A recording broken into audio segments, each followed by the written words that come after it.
Yep, yep, this feels like Christmas to me. Hello, guys, and welcome back. Welcome back to Dylan's Little Hobbies. And yes, again, I am wearing a Santa Claus hat in my Mandalorian review. I don't care that it's November. I am ready for Christmas, man. I am ready for Christmas. I need to go pull up my Christmas tree. I still haven't yet. I really am enjoying the Mandalorian during this holiday season. Thanksgiving, Christmas, I'm really just having a great time with this show. Now, with that said, let me go ahead and start the review of The Mandalorian Season 2, Episode 2 review. Alright, so I can hear it. I can hear the complaints now. People are going to complain about this episode. I know it. Now, while those complaints are, I feel they're very valid, I don't personally have the same complaints. And how do I know people are complaining about this? I just know from watching the episode, because I know how the fandom is, I know how they were last season. I haven't looked up any reviews or anything on my computer yet or anything like that. I just know, based on the reactions that we had last season, that people are going to start complaining about this episode, about this season. I know that those complaints are very valid. I don't personally have those complaints, but I will say this. Those complaints are indeed very valid. With that said, I had an absolute fantastic time watching this episode. I had the exact same great time I had watching the first episode. And even though this episode, the complaint is, you could call this a filler episode. Well, guess what? You could technically call the first episode a filler episode as well. I mean, we had, in the first episode, Mandalorian being a giant crate monster, meeting a dude, which was fantastic because that character, I just found out, I didn't know this, that fantastic character is actually from a Star Wars book. Now, I've read the Star Wars book, but after the first book, I didn't read the second or the third. I kind of just skimmed through what the videos were saying about, so I knew the story, but I didn't know Bob Camp was actually in those books, so that's fantastic that they brought that character to life in The Mandalorian Season 2. And yeah, the only thing that we got at the end of that episode was the possibility of Boba Fett being back. Other than that, you could technically call the entire episode a filler episode as well. Same thing with this episode. I had a blast with episode 2. But yeah, the complaints that this is a filler episode, very valid. I don't feel that way, but it is a very valid. And when I talk about this episode, you guys if you guys haven't seen this episode, which again, spoilers, I mean, my god, you shouldn't be watching this review unless you've seen the show. There's going to be spoilers in this video. But yeah, for those of you who haven't seen the episode, I'm going to explain it to you, and you yourself are probably going to be like, yep, that's probably going to be a filler episode. It sounds like a filler episode. But here's the thing. It was a very, very good episode, and it's really funny. When I watch the Clone Wars, when I watch Rebels, there's a lot of really entertaining, fun episodes that when I look back on it, I don't remember them. But when I was re-watching the show, I'm like, oh, you know what? Now I remember this, and this is very entertaining. But, it's those episodes that are very entertaining, very fun, very filler-like, and just gets pushed aside by the bigger picture. I feel like this episode is another one of those episodes that it's a very fun, very entertaining episode, but in the grand scheme of things, hardly anyone's going to remember this episode. Hardly anyone is going to talk about this episode.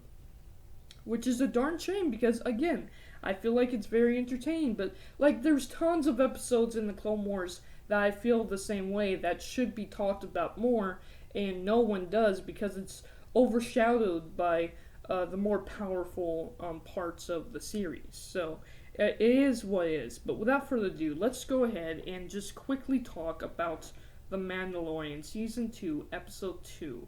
This will be my review. So, The Mandalorian, it starts out with The Mandalorian, and he comes back to that lady that we, of course, see in Episode 1. I really like that lady. I don't know the character's name. I'm sorry, I don't know the character's name. I don't know the actor's name. But I really like her acting. I really like the character. And it's a fun character. He comes back to her, and she's in the middle of a game, a card game. You know, sabacc. She's in the middle of a sabacc game. And he comes back to her and says, yeah, that dude, he wasn't Mandalorian, and he more leads. And luckily, the guy that she's playing right now, he has some leads for her. And if he paid for him to play this last round, then he would tell her. He plays the last round, he loses, she gets the money, but he does tell the Mandalorian that he has a lead for him. And there's this lady, this alien lady, like a frog creature. I apologize if I don't know. You guys can let me know down in the comments below what her species actually is. But it turns out that her husband has actually seen more Mandalorians on the planet that she wants to go to. So she's got a pack of eggs, unfertilized eggs, and she wants to go to this other planet that's just in the next system over and meet up with her husband and hopefully get these eggs to hatch. That's basically what the story is. And if the Mandalorian takes her there, he'll get to see more Mandalorians. That's what it is. Again, kind of a fillery episode. He cannot go into hyperspace because if he does, hyperspace will sterilize and kill the eggs. I don't know. The exact reasoning was really weird for the reason why he couldn't go into hyperspace.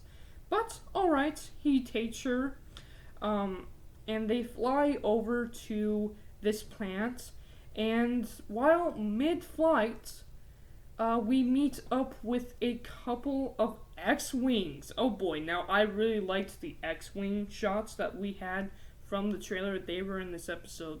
And it was really, really fun. The X-Wings, you know, he's flying into Republic space now, and they just want some clarification of who the heck he is. He's kind of playing it cool, kind of like how you would with the cops, you know.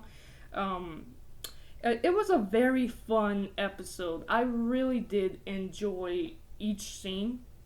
And then he just decides, you know what? I'm tired of messing up with these X-Wings. The X-Wings, they don't believe his story. They open up their wings to attack mode. And he knows what's going to go down here. So he tries to escape. And they land on this ice planet. Now, the ice planet from the trailers, everyone thought it was Ilum. This takes place after episode 6, guys. Before episode 7. And Ilum, I believe, now again, it's theorized, it's not really confirmed, but Ilum should actually be the base, Starkiller base in episode 7. So, yeah, again, it would make sense. I actually like the fact that it's not Ilum. I like the fact that he didn't end up, and it could be Ilum, you know, but I really like the fact that he didn't end up on Ilum, because to me, if he did, then he would be far too close to Imperial space, and he's not in Imperial space. Remember, he's in quote-unquote Republican space. That's why we see the X-Wings on his tail. And it's a very fun episode. And what happens is he tries to escape. They kind of crash land on the plants. Meanwhile, we have Baby Yoda, and it turns out Baby Yoda likes eggs. Okay, we now have a new favorite food source to give him. Unfortunately, he actually keeps eating the lady's eggs, which was completely stupid. Like, again, very entertaining episode. I can see Baby Yoda probably bothering a lot of people. He kind of bothered me in this episode. But, like, I'm letting it go because it was a very entertaining episode, and I just don't think it was that big of a deal. And by the end of it, come next week, no one's going to remember this episode because next episode is probably going to be fantastic. It's one of those situations again. Now, what happens is, due to them crash landing, they broke a little piece of the ship, and they have to stay around. Well, the lady eventually goes into a hot spring, takes the eggs to get warmed up and stuff like that, and the Mandalorian, the kid actually lets the Mandalorian know.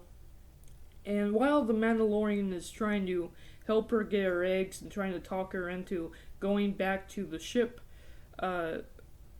Baby Yoda actually goes and finds another egg to eat. Unfortunately, the egg that he actually eats is one of those spider creature eggs. And I really, really liked that. I really like the fact that they brought that in from Star Wars Rebels. So in Star Wars Rebels, there's these really weird, very aggressive spider-like creatures who are really creepy in animation. They are far creepier in live action, but I really like the fact that we kind of brought them from animation and brought them here. Like, they're really, really make a great kind of horror scene. And eventually when, I was kind of, again, I get this feeling because Baby Yoda is so popular, that if we make Baby Yoda too powerful, it's going to be really bad. So I was, again, in this episode, just like with the Crate Dragon, I was dreading the idea of Baby Yoda using his powers and saving the day.